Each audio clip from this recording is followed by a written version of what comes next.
pelajaran ilmu pengetahuan alam. Bapak mau nanya, di antara kalian siapa yang tidak hadir? Iya, bagus, berarti sudah masuk semua. Ya, oke. Di sini Bapak akan menyampaikan materi kita, yaitu tentang organ pencernaan pada manusia. Bagaimana kita ketahui bahwa organ pada pencernaan pada manusia itu banyak. Ini akan Bapak jelaskan.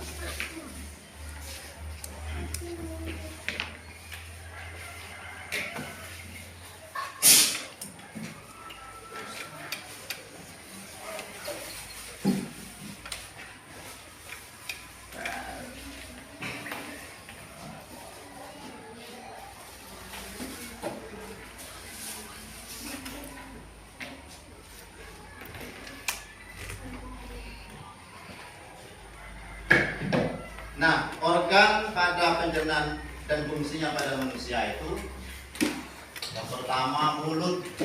Mana mulut? Ini mulut kan? Nah, ini mulut. Kemudian ada lidah, yang di dalam itu lidah. Kemudian ada gigi. Gigi. Sudah paham kita gigi semua? Itu kan ada pada kita. Yang di atas, yang di bawah, itu gigi. Nah, kemudian kelenjar ludah. Ludah itu untuk pencernaan makanan juga. Nah, kemudian itu bagian mulut. Ada bagian kerongkong.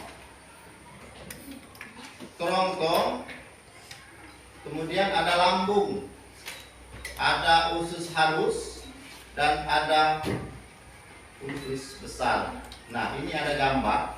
Coba anak-anak lihat. Nah, ini mulut. Terus di sini ada kerongkong kita sini. Kemudian ada lambung di dalam sini. Taruhnya di sini di dalam lambung. Kemudian ada usus besar. Nah, ini pada gambarnya ada usus besar. Kemudian ada usus halus. Ini gambarnya anak ya. Ini ada gambar. Kemudian ada anus. Anus artinya tempat pengeluaran kotoran. Baik anak-anak, di sini Bapak akan jelaskan. Mulut ini adalah organ penerimaan yang pertama bertugas dalam proses pencernaan makanan. Nah, jadi mulut itu makanan yang kita cerna itu tugas pertamanya adalah tugasnya mulut. Setelah kita ambil makanan, kita masukin, kita punya gini. Itu proses pertama. Itulah tugas mulut. Mulut kita itu. Jadi kalau mulut kita tidak bertugas lagi, otomatis makanannya tidak bisa dikunyah. Kalau umpamanya sakit gigi dulu, begitu, otomatis kita nggak bisa ngunyah makanan. Nah, itu. Kemudian fungsi utama mulut adalah untuk menghancurkan makanan sehingga ukurannya cukup lebih kecil untuk dapat ditelan ke dalam perut. Setelah dikunyah-kunyah, gini, pokoknya gini. Udah halus, baru dikoper ke bawah, ditelan. Kalau bahasa kita ini telan, gitu. Nah, proses pencernaan dimulai sejak makanan masuk ke dalam mulut. Ya, kalau makanan tidak masuk, kayak mana nak mau mencerna? Itu dimasukkan dulu makanan. Kalau dilihat kayak gini, kapan mau masuknya makanan gitu kan? Udah lihatin aja gitu. Nah, kita masukin ini proses tugas dan fungsi mulut. Nah, kemudian di dalam mulut terdapat alat-alat yang membantu dalam proses pencernaan. Bagian alat-alat pencernaan di mulut adalah gigi, lidah, dan kelenjar ludah atau air liur. Itu anggotanya, bukan mulut baik. Ada yang membantu, ada gigi, ada lidah, ada air liur. Nah, gitu. Sehingga proses pencernaannya sempurna. Oke. Di dalam rongga mulut terjadi proses pencernaan makanan secara mekanik dan kimiawi. Berikut organ-organ mulut dan fungsinya, yaitu sebagai berikut. Pertama, lidah. Lidah pada sistem pencernaan berfungsi untuk membantu mengunyah dan menekan makanan menuju ke dalam kerongkongan. Jadi itu tugasnya lidah. Kalau lidah kita tidak berfungsi lagi, ya otomatis makanan tidak bisa kita oper ke dalam. Paling-paling kan tidak berfungsi lagi dia. Oke. Kemudian lidah tersusun atas otot duri yang permukaannya dilapisi epithelium dengan banyak mengandung kelenjar lendir. Itulah lidah. Dengan kata lain, ini lidah adalah alat pengecap. Alat pengecap rasa, manis, asin, pahit, dan lain sebagainya. Ini tugas lidah. Kalau lidah kita tidak berfungsi secara normal, otomatis makanan yang kita makan, yang kita punya,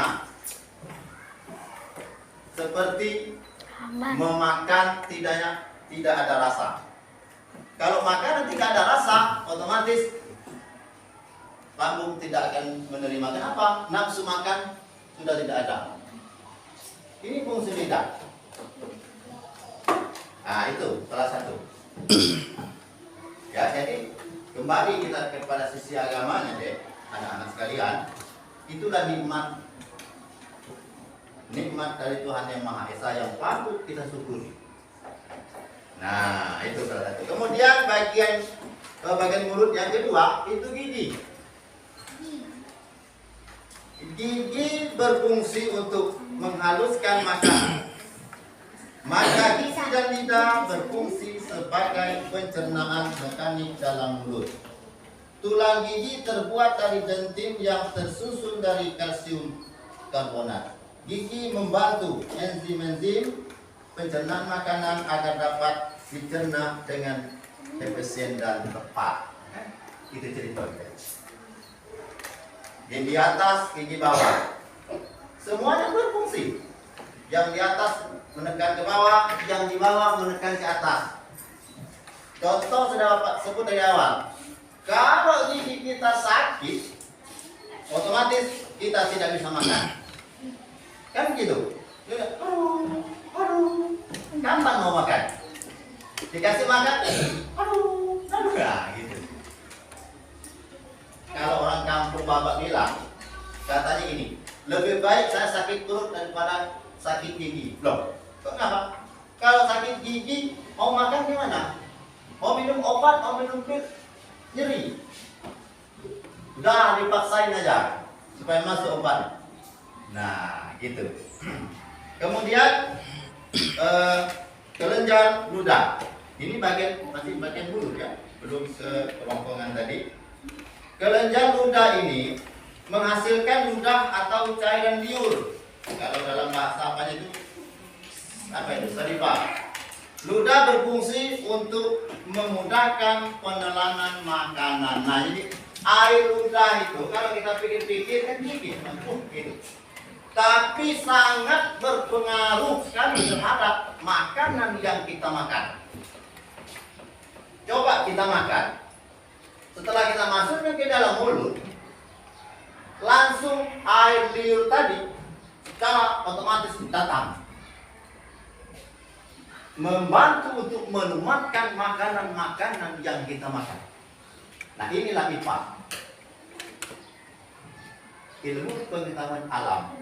Alam di sini ini termasuk alam dunia dulu yang kita kaji. Besok ada alam lain lagi. Nah, alam inilah yang kita rasakan sekarang ini, termasuk kita sekarang ini berada di alam sekarang ini, alam dunia. Nah, kalau proses alam dunia tentu makhluk hidup membutuhkan makanan dan minuman. Kalau tidak ada makanan dan minuman tentu mati. Nah, kalau udah mati, dah lain cerita.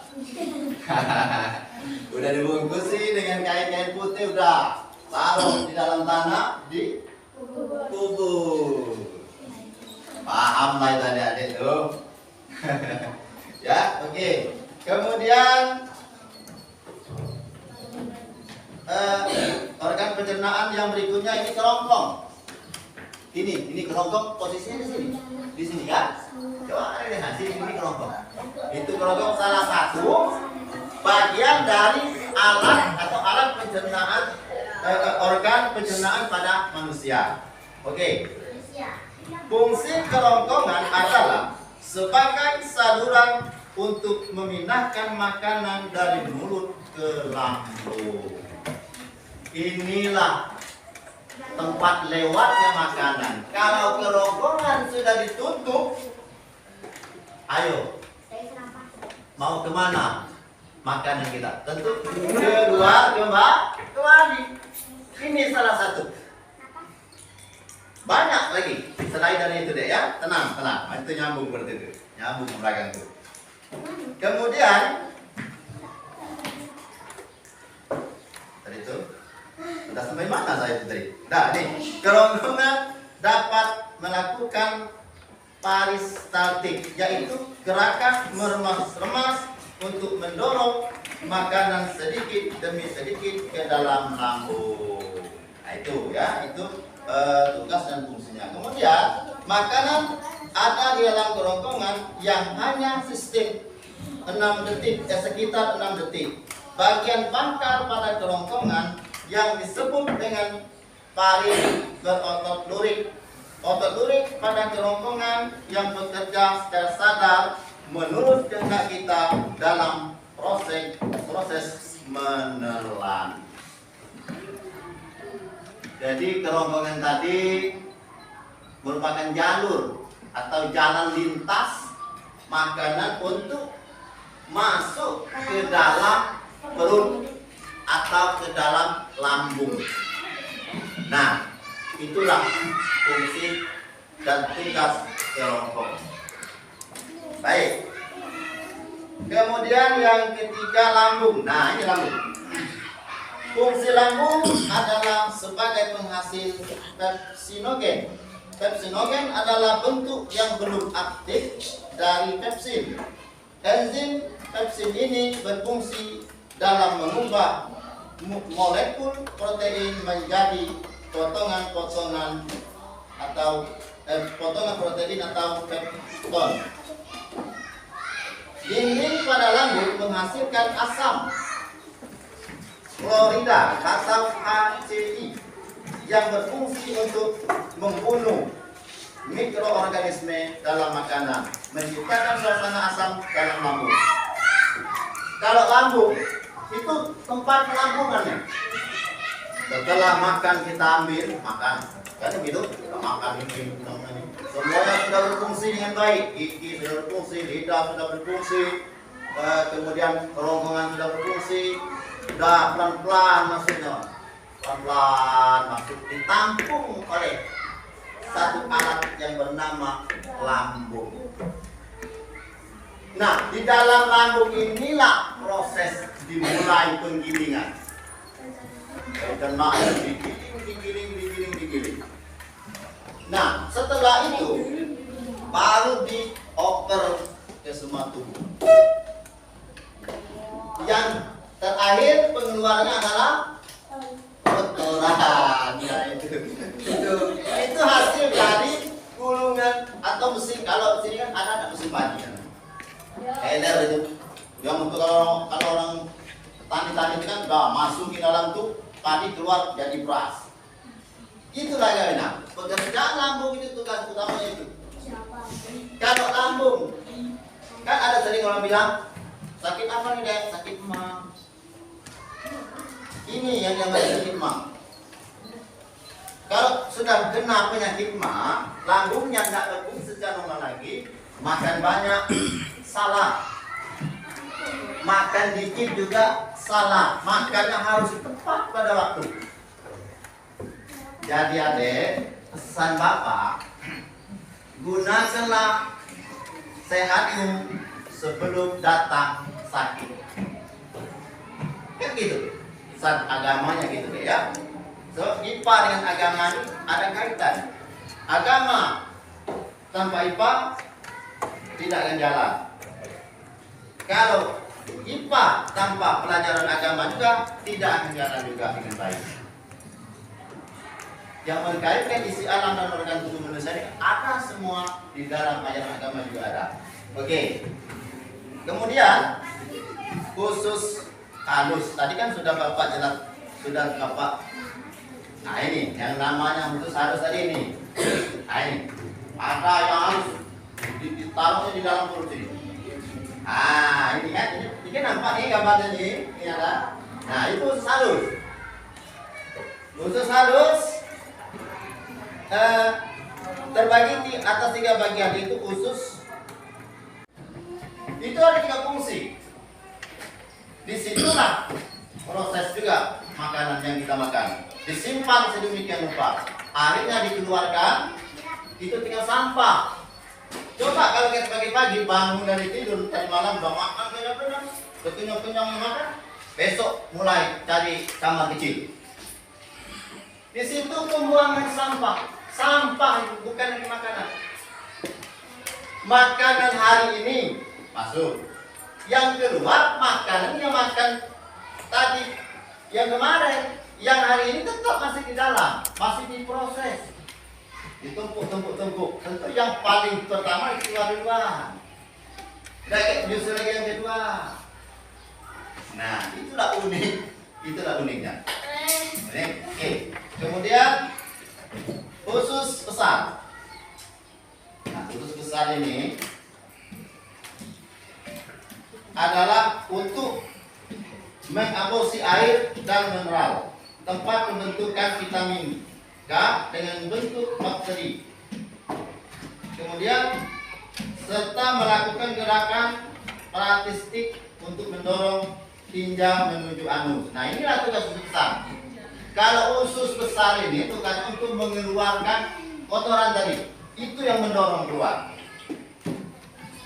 Kan sering kita dengar ada orang yang usus buntu kan? Itu berarti tidak berfungsi lagi dengan normal. Adalah untuk mengaborsi air dan mineral, tempat pembentukan vitamin K dengan bentuk bakteri. Kemudian serta melakukan gerakan paratistik untuk mendorong tinja menuju anus. Nah, inilah tugas usus besar.